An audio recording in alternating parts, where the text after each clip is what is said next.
Baik, selamat malam Bu Nini, rekan-rekan semuanya.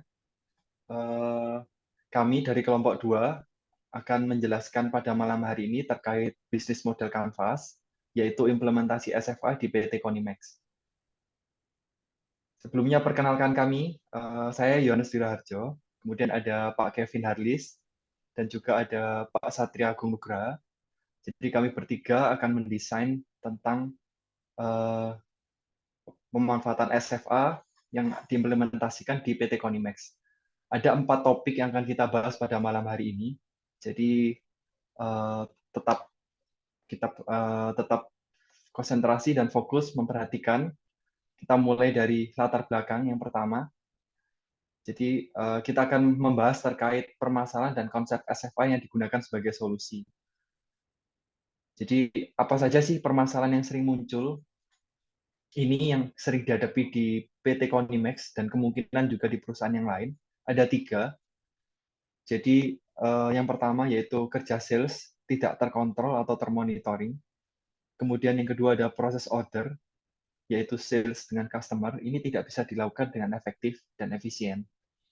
Kemudian yang terakhir sering juga yang menjadi kendala itu adalah titik distribusinya tidak tercatat dengan baik. Selanjutnya dari 3 permasalahan ini kita coba mencari konsolusi yaitu SFA yang selanjutnya akan dijelaskan lebih detail oleh Pak Satria. Silakan Pak Satria. Terima kasih. Selamat malam semuanya. Terima kasih Mas Yohanes. Saya melanjutkan apa yang tadi sudah disampaikan oleh Mas Yohanes terkait perkenalan bisnis model Canvas untuk SFA ini. Apa itu SFA? Di sini saya akan mencoba menjelaskan dan menjawab terkait permasalahan atau latar belakang masalah yang tadi disampaikan oleh Mas Yohanes. Ada 3 poin tadi. Pertama, yaitu permasalahan tentang controlling. Yang kedua, terkait dengan produktivitas sales, yaitu terkait efektif dan efisiensi.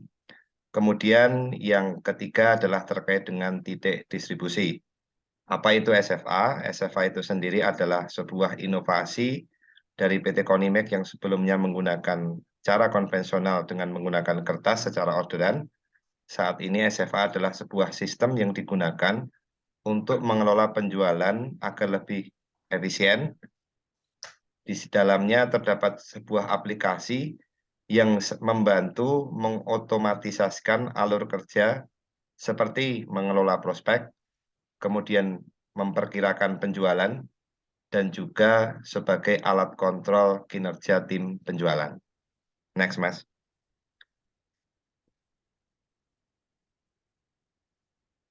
Selanjutnya adalah terkait dengan keunggulan SFA sendiri. Ada 5 poin yang ingin kami sampaikan dan perkenalkan. Pertama, tentunya dengan menggunakan SFA, ini mampu meningkatkan kinerja tim sales atau tim penjualan.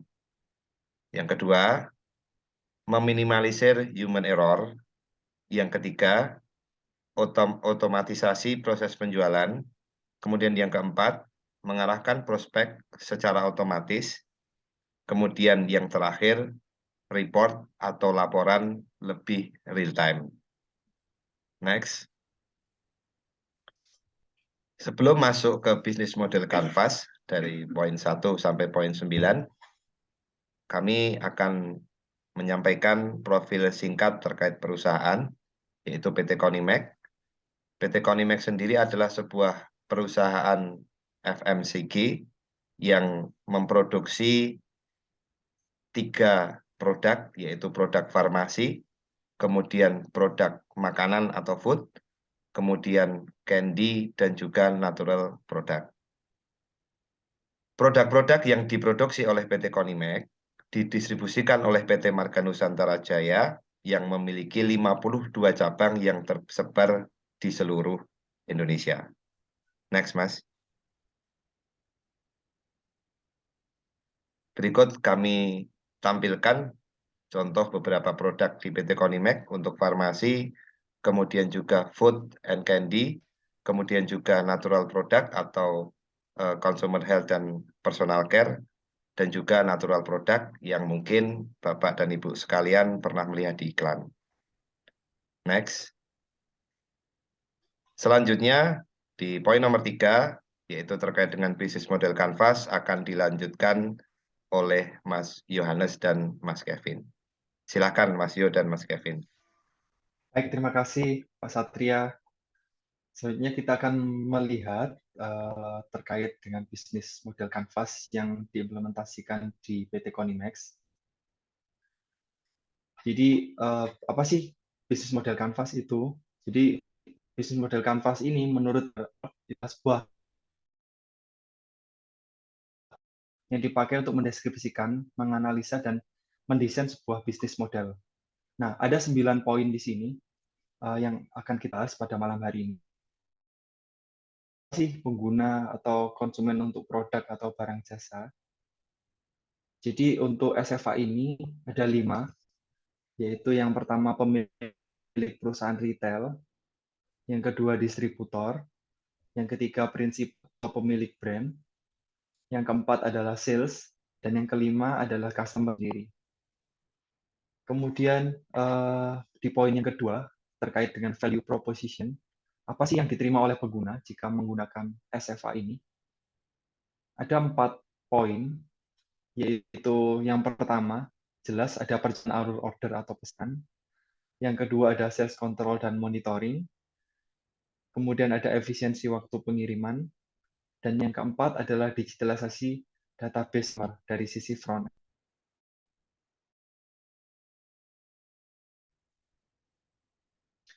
Kemudian yang ketiga, kita akan melihat terkait channel, yaitu bagaimana cara menyampaikan produk ini. Nah, ada 3. Yang pertama yaitu edukasi tim sales. Yang kedua, kita lakukan training tim sales. Dan yang ketiga, kita bisa menggunakan modul.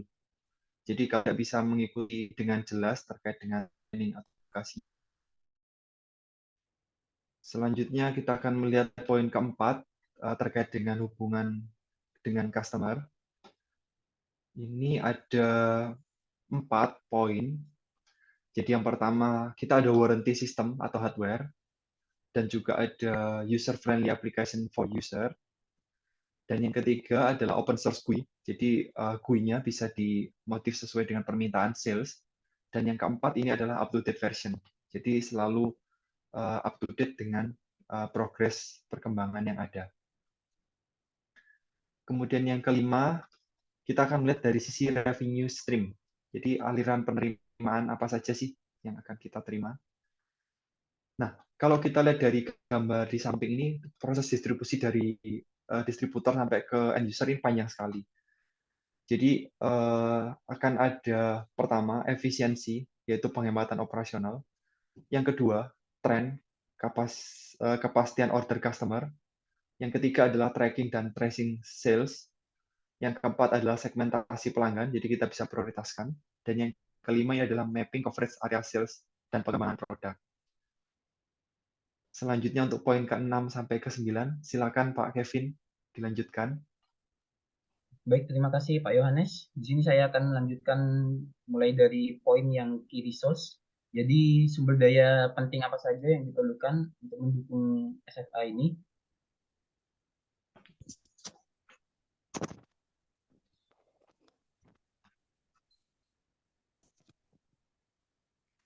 Baik, jadi key resource-nya di sini ada 6. Yang pertama ada sales dan tim. Yang kedua ada user interface dari segi tampilan dan juga experience dari segi pengalaman. Yang ketiga di sini dukungan operasional software untuk case problem. Yang keempat adalah modul aplikasi penggunaan dari SFA ini. Yang kelima adalah coverage network data seluler provider telecommunication. Dan yang terakhir ada handheld. Selanjutnya adalah key activities. Jadi aktivasi urgent apa yang perlu dilaksanakan untuk mewujudkan SFA ini? Key activities-nya di sini ada 6. Yang pertama adalah pembuatan aplikasi SFA. Setelah itu ada instalasi aplikasi ke handheld. Dan yang ketiga adalah pengujian dari aplikasi itu sendiri berupa trial dan error. Yang keempat adalah training modul aplikasi ke sales atau edukasi ke sales yang akan menggunakan aplikasi tersebut. Yang kelima ada field trial atau uji lapangan. Dan yang keenam adalah data analysis dan auditor.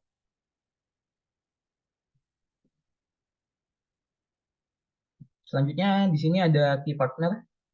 Jadi siapa saja mitra penting yang diperlukan untuk mewujudkan SFA ini? Di sini ada beberapa key partner. Yang pertama adalah vendor web atau mobile aplikasi. Yang kedua ada provider internet. Di sini bisa berupa XL, Indosat, ataupun Telkomsel. Dan yang ketiga adalah vendor handheld sendiri, yaitu di sini kita memakai Samsung. Dan yang terakhir adalah ekspeditor.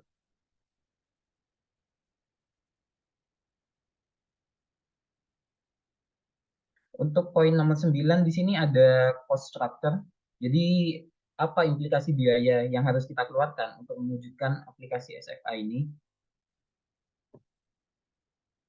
Untuk cost structure kita bagi 4 di sini.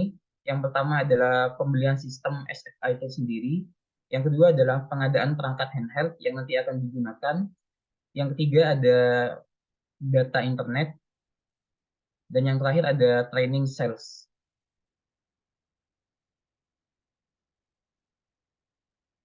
Baik, selanjutnya kita akan menuju ke penutup. Di sini ada kesimpulan yang berisi pembahasan metode SFA dengan model bisnis BMC. Kesimpulan di sini diambil dari beberapa permasalahan yang sering muncul. Yang pertama ada permasalahan kerja sales yang tidak terkontrol.